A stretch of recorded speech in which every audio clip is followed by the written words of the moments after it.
Hey guys, it's CS Joseph with csjoseph.life, and today we are going to be doing a very, well, probably my second most requested video to do, which is a type profile of the 16 personalities according to Jungian analytical psychology for the INTJ, also known as the strategist, the introverted, intuitive, thinking, judging type. That also makes up 1% of the population. Pretty rare type. So, yeah, everyone keeps asking me to do this one. That and INFJ as well. Apparently, INJs seems to be like the most popular types on the internet these days. It might be the INTJ forum's fault. Who knows? I haven't been on that forum in like 5 years. I don't even know if they're still around. I assume they are. So, who knows how that works. So yeah, let's do a dive in. Just fair warning, this will be longer than usual because of how requested it is. I want to make sure that I'm thorough and try to get on every point as I possibly can. So with that in mind, got my trusty whiteboard because that's what I do. I like whiteboarding literally everything. You should see my iPhone with all my mind maps. It's insane. All right, so INTJ, introverted, intuitive, thinking judge, see it through type. They are an intellectual temperament, and they are known as the strategist. So their interaction style is direct responding movement, just like the ISTP and the ISTJ and the INFJ, because they're see it through types. They have a hard time starting things, but when they get going on something, they absolutely are compelled to finish and will stop at nothing to finish anything they start. So, yeah, that's kind of what an INTJ is. They're very strategic, very future focused, all about future thinking. And they just make sure that they always have a plan moving forward, or a process, or a routine. Although they themselves don't like being routine, but they have no problem designing a routine or a process for somebody else, because INTJs have that freedom factor. Why? Because they're NI hero, SE inferior. Introverted intuition hero, which is where the INTJ's willpower is as the apex of their ego. They are very wanty and they desire things and they have lots of willpower and they can kind of will themselves through anything. Just like Goku said, where there's a will, there's a way, right? Well, INTJs can will themselves through almost any obstacle. And if they can't get through an obstacle using their iron will, then they will try in some other way, shape, or form to do it, usually using their subconscious or their unconscious or their superego to meet those objectives. INTJs are super goal oriented. They like listing out their goals and they like executing plans to meet those goals.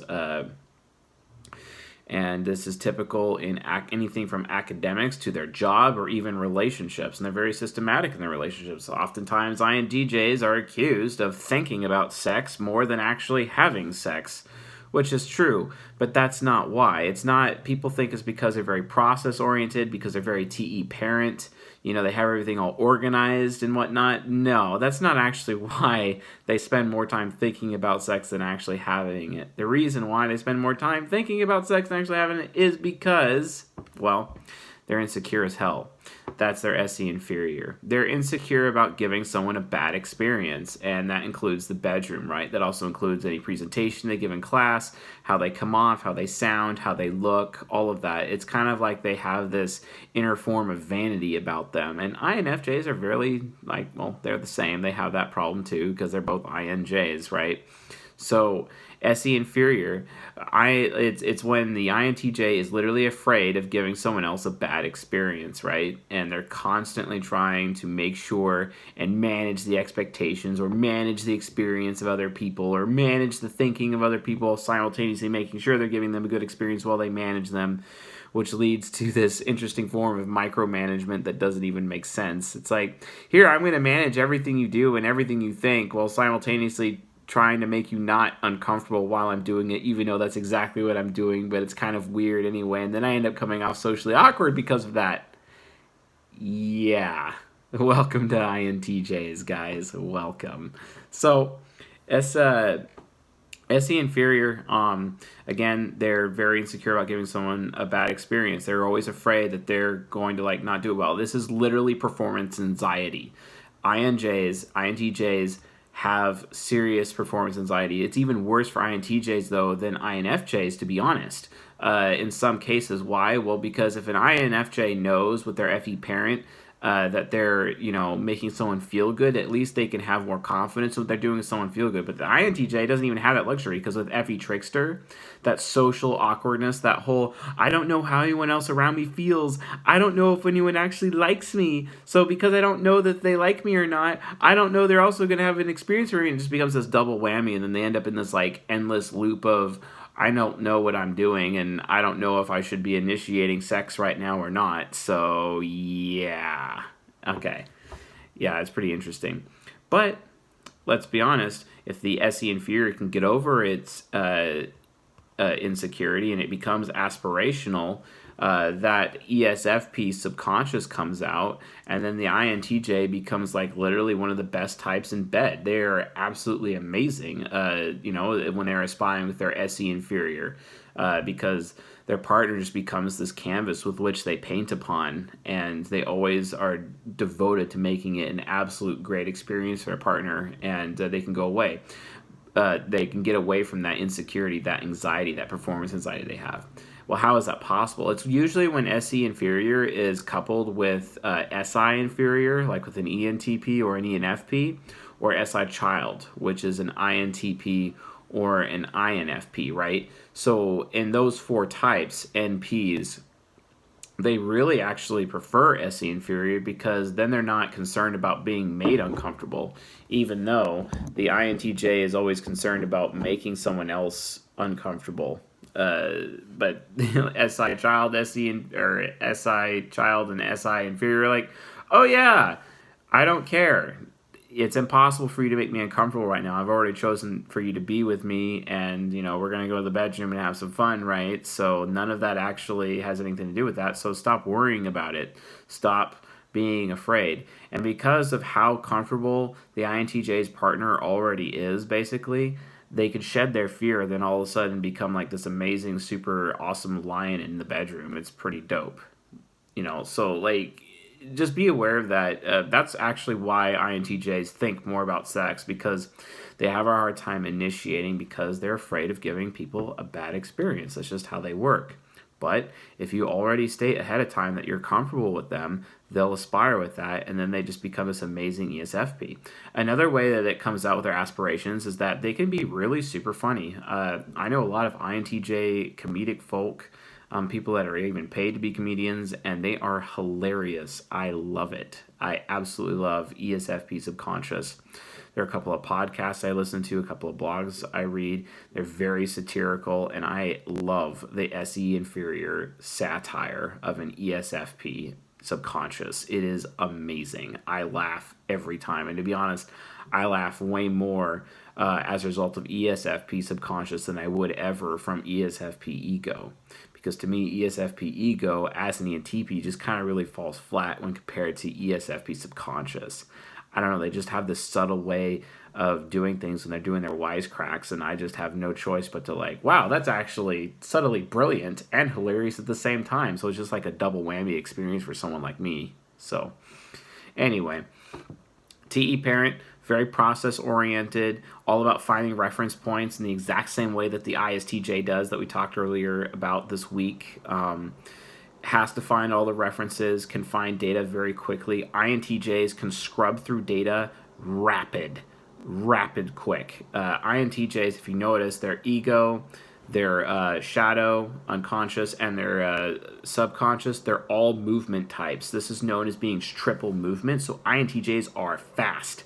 Super fast. Another type that is triple movement is also the ENFP. So ENFPs and INTJs are lightning quick with their decision making and what they're able to do, especially when they're going through data with NI Hero, trying to find the ideal path forward in the data that they're looking for, and then organizing it with TE Parent, and then all of a sudden it's like, holy crap, I've just mastered a subject without even spending very much time on it. INTJs can literally become that jack of all trades, but really get on the edge of mastery very quick. And if they devote themselves to it, they'll go even further with it. A perfect example of this is Frank Abagnale. He's a social engineer. That's the movie Catch Me If You Can was based on him. An amazing social engineer who became a lawyer and a doctor specifically because he studied his ass off and he actually made it work. And he was actually really a doctor and he actually really was a lawyer. Of course, he was just trying to run a con the entire time because INTJs are amazing con artists, especially because of their ENTP shadow. ENTP egos are often accused of being con artists, but no one suspects the INTJ coming out of nowhere to like put one over on somebody, right? And they're able to pull it off. And using the intellectual skills of the INTJ, especially with the reference abilities of TE plus NI, taken together, they can literally assume almost any form, any academic form at least, and social engineer people and pull off an amazing con. And that's exactly what Frank Abagnale did with his TE parent. I also know a guy who doesn't know very much about certain subjects, and then all of a sudden, because he absolutely is, he's got like a moral cause with his FI child, and it's like, morally, I have to do this because it's the good thing to do, it's the right thing to do, so I'm going to do this. And then he researches the subject, and then he's like got almost mastery on that subject in 3 weeks' time, and it's like, how the hell do you know so much already? He's like, because I've spent hours studying and gathering all of the relevant information and tossing out the irrelevant information with my TE parent. Thus, I know about this crap. So maybe you should listen to me because I can advise you properly on it. Well, yeah, I mean, most people will think that's crap because they don't have credentials next to their names, but INTJs out of nowhere can all of a sudden become an expert quick. And it's like, what the hell? When did you learn that? Yeah, well, that's because they really spend the time and effort on it, and they work hard. If they're not being lazy in their FI child, like, ooh, I'm not in the mood to do this right now, similar to what ISTJs do, but at least they never have to deal with SI hero getting in the way, so their laziness is basically because they either lack a cause that they're going for, or they lack a moral reason for what it is, or they just don't plain want to do that because it's not interesting to them. Okay, yeah, fine, that's fair. Makes sense. So, FI child, they are very childishly aware of how they feel. INTJs end up coming off selfish this way because it's FI child's like, well, I only know about my feelings and I'm not aware of how you feel, so that just makes me come off selfish, right? But in reality, it's not that way. INTJs like legitimately do care. They're not soulless machines like everyone makes them out to be. It's just that they're socially awkward. Why? It's because they have FE Trickster. They don't know what the social rules are. They don't know what the social norms are. They don't even keep track of that information. They're too busy keeping track of their own selves and trying to make sure that they're a good person because FI Child is a very large moral compass that they have to deal with. An INTJ can't live with themselves if everyone else around them thinks with their TE parent that they're a bad person. INTJs take status and reputation very seriously. That's why they try to get their PhDs and their MBAs and their credentials and their certifications, because it's proof I know something, right? So y'all can think that I know something about it, and y'all will not have a bad experience and realize that you could be loyal to me and loyal to the fact that I know things because I have these flashy credentials in front of me and I have the status to prove it, right? And that way I never have to be afraid of giving anyone a bad experience because the badge on my lapel or the plaque that I have or the degree hung on my wall says otherwise. That's kind of why they're really motivated. They're super, super motivated with NI Hero to get as many credentials as possible so they don't have to deal with other people thinking that they're idiots. And they don't have to deal with people concerned that they're not going to get a good experience with the INTJ on a first impression, right? They like to have all those credentials in place to give that first impression. It takes away that insecurity, and then they have to deal with the reputation problems that TE parent can sense because their status and reputation is a really big deal because they have to feel good about their reputation in the eyes of others, which is TE parent, and they have to feel good about it with FI child, right? That's how that works. That's why they're so...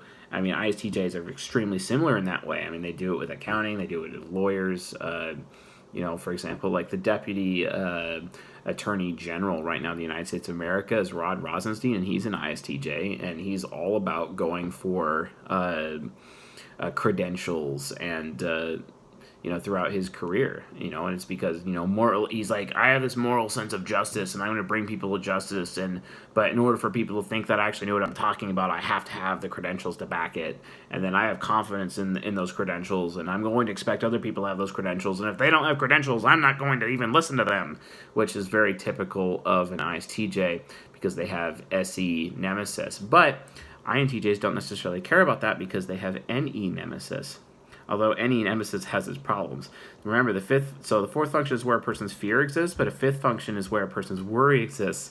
And I'm sorry, INTJs worry about the intentions of other people so bad that, in my opinion, they are the most paranoid of all the types.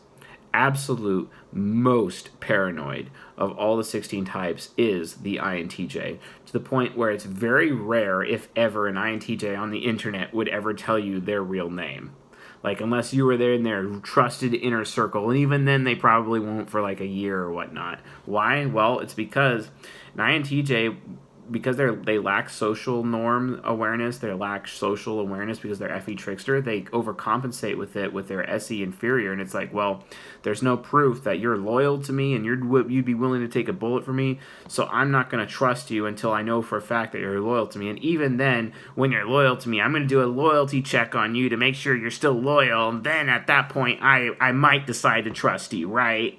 It's like, okay, yeah, but I've proven that you could trust me for years now. I don't know what your problem is, bro. Maybe you should wake up. Otherwise, I'm going to realize that maybe I probably shouldn't be loyal to someone like you because of how paranoid you are. Don't forget this, INTJs. Like, when you're expecting someone to be loyal to you and you do these loyalty checks, or you're still being paranoid, what you're going to end up doing is just alienate them. And you're going to alienate these people into not wanting to be loyal to you anymore because you keep them at arm's length because you're so distrustful. And also, not only are you distrustful, that people, I'm sorry, but people lie. People talk behind each other's back, and sometimes people talk behind each other's back erroneously, like it's not intended to be like a bad thing, but INTJs instantly assume it's a bad thing, instantly assume it's betrayal, and they instantly throw you under the bus and have nothing to do with you ever again, and it's like, what the hell? I have a track record of like 1 to 3 years of being your best friend, you're throwing me under the bus over this? Like, really? But that's what INTJs do. For some reason, I have no idea why. Actually, I do. It's because of any nemesis. They don't trust anybody. And they're willing to burn down an entire relationship off of just one perceived indignation, where they perceive unfair treatment or they perceive a betrayal of some kind, which may not be actually a betrayal, but they perceive it that way, and they will instantly burn the bridge just off of that. And it's like, come on, guys, and you wonder why you're alone. You wonder why few people have a hard time being around you. It's not because of the lack of social awareness, guys. I'm sorry, but Fe tricksters sometimes can actually be pretty cute and endearing, because it's funny watching the INTJ or the ISTJ walk around having no clue what the social norms are. That's not why people have a problem with INTJs. The problem is NE nemesis. They're so worried about the other intentions of other people and what they might do and what they might say and what they might behave, and this guy might betray me, or he might, or he might talk shit about me behind my back to somebody else or whatever, and it's like, come on, guys, wake up, okay? First of all, be aware that human beings make mistakes. INTJs would be nice if you guys would, like, give people the benefit of the doubt, which you rarely do. I was talking to an INTJ the other day, actually. Good friend of mine, last 2.5 years, and a year ago he promised me to pay me for a service that I would do, and I was giving him a huge discount on the service, right? He was 1/3 off, basically, was the discount I was giving him, and he told me, no, okay, yeah, I'll pay you the full amount at one point in time. And then a year later, I'm like, hey, man, it's about time for you to pay me, full on it. And he's like, no, this is dumb. I'm not going to do that. I don't really see the value in this, and then he accused me of betraying him because I was raising my price to him. And it's like, why? And I'm like, what's funny? You know what I told him? I told him, so you always complain that no one is ever loyal to you, and then, and no one is ever consistent for you because SE inferior needs consistency. You always complain about that. But when something like this happens, on a whim, you complain about other people changing their opinion about you, SE inferior, TE parent, complain about other people changing their opinion of you on a whim, and then all of a sudden, on this mistaken, oh, you think I'm betraying you, you think on a whim that I'm betraying you. Great. Hypocrites. Seriously, INTJs are so hypocritical about this. You tell me that you don't like it when people change their opinion about you on a whim, but then you go on and change your opinion about everybody on a whim. Really? Come on, wake up, guys. That's not how the world works. That's just not how it works. So remember, any nemesis, they worry about other people's intentions. So what you end up having to do to INTJs is constantly explain yourself all the time, which can be like really annoying. But those of us that are dedicated and loyal to our INTJs know that they need it. So we tell them what our intentions are up front, and we explain ourselves to them because we love them and we care about them, because they give us a good experience, because we need their moral compass to help us behave ethically. And they're always constantly asking us what they think, and it allows us to share our thoughts with them, and they always tell us what they want. That way there's no guesswork for us, so us NTPs end up having good relationships with INTJs based on that. And yes, we recognize for their sake that we explain ourselves to them. But sometimes that can even get really too tiring, and then you're looking at them and be like, really? Do I still have to explain myself to you? Have I not earned an inkling of trust from you yet? Wake up, bro. Like, come on. So again, trust is a major issue for them. But if you know that you have a track record of trusting behavior, feel free to lord it over them and remind them consistently of it. That way they start behaving, trustfully, willing to actually trust you for once. TI Critic is really interesting. INTJs actually walk around believing that they're dumb, especially young INTJs, walking around that they're stupid, walking around that what they know is not actually correct. So that forces them to go in their TE parent and constantly ask other people, hey, what do you think about this? Or look at articles or references and gather a huge amount of reference material so that they can have confidence in their TI Critic that what they actually know is correct and true. Super mega important. Remember, with the ISTJs, the TI Critic, you have to hold them accountable there because they're at risk of getting into trivial data. INTJs don't have that risk as much as ISTJs because of the laziness factor that ISTJs are at a risk of, but they're still prone to some erroneousness or some inaccuracy in what they know.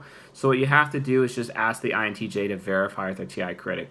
The thing is, though, because it's ENTP unconscious, INTJs actually often verify what they know already. A lot of the INTJs I know at least do that, and I really appreciate that, because then when I challenge them on something, they'll either take full responsibility immediately and just straight up tell me that they don't know, or they'll provide me references immediately to prove that yes, what they believe is true actually is true based on the data that they have and the reasons behind why they're making that decision.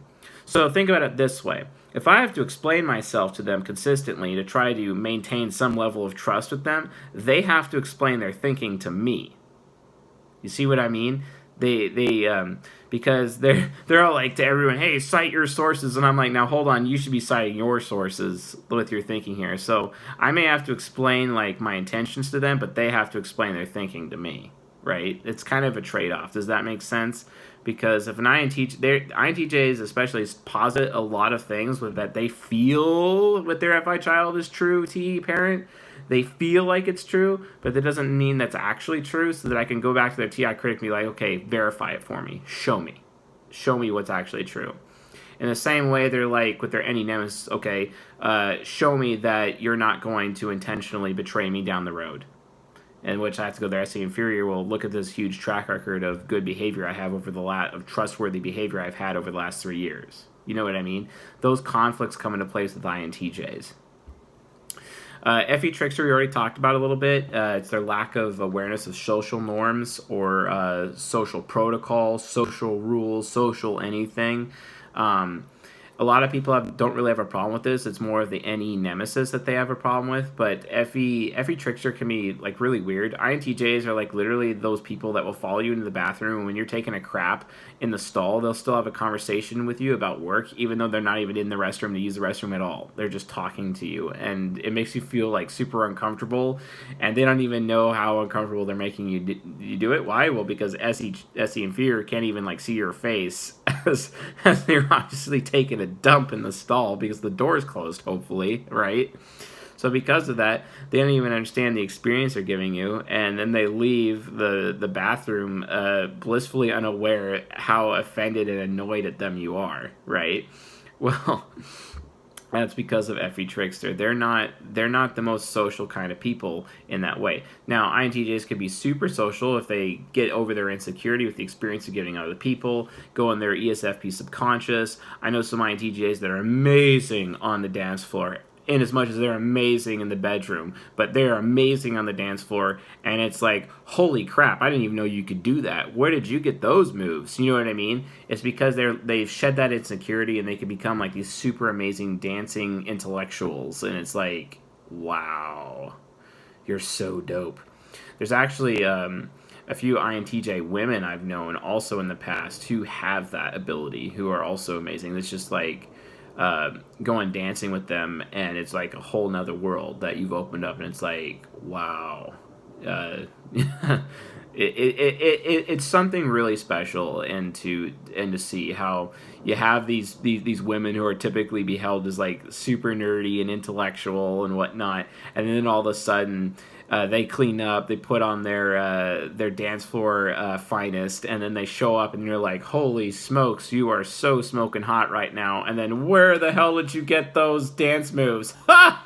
You know, it's really special. INTJs and INFJs, SE inferior is pretty cool in that way, because 1 second it's like they have an on and off switch, right? It's like, okay, I'm off, most of the time, right? And then I'm on, and then it's like, whoa, where did that come from? Please, let's keep dancing, because and then you get worn out so much afterwards, and it's like, ugh.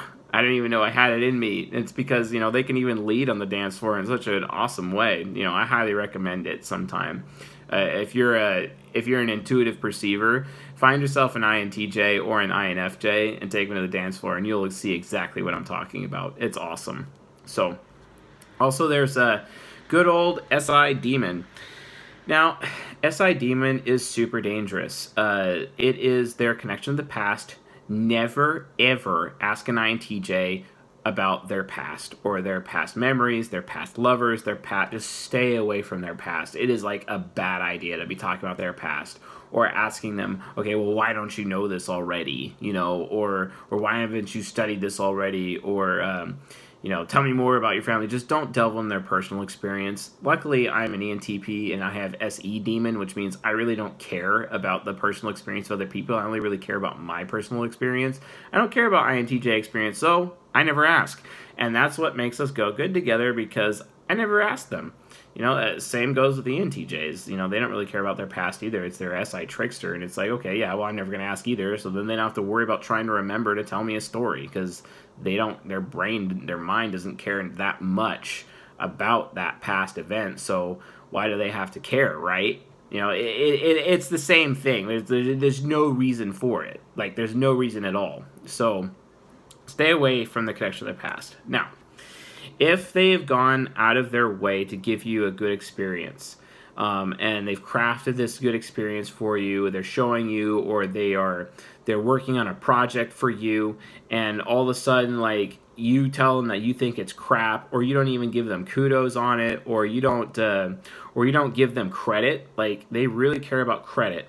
Credit's not the same thing as recognition. I mean, it kind of is, but when I say recognition, that's social recognition. But credit is to just be like, having their names on the credits after like a production, you know what I mean? Of some kind. Just having their name placed somewhere. That's a very TE thing. It's all about their reputation.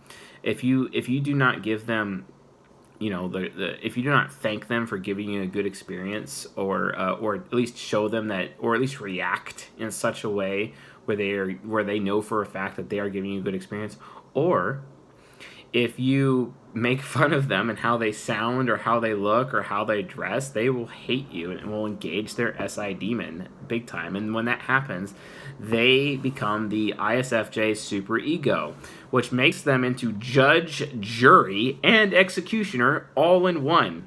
And you will find yourself already beheaded on the guillotine, completely cut off from them for all eternity, never to come back again, because you are literally dead to them. Because once they have you in an SI demon memory where you're just this person, somebody, quote, somebody I used to know, and you're in that zone, there is nothing you can do. Because if you betray them, like, they're already mistrustful, but if you betray them, if you betray their trust for sure, if you show disloyalty in that regard, if you are disloyal to your INTJ, into that zone you go, and it's as if you are dead to them, because they just literally lopped your head off, judge, jury, and executioner. You've just been executed mentally in their head, and that's it.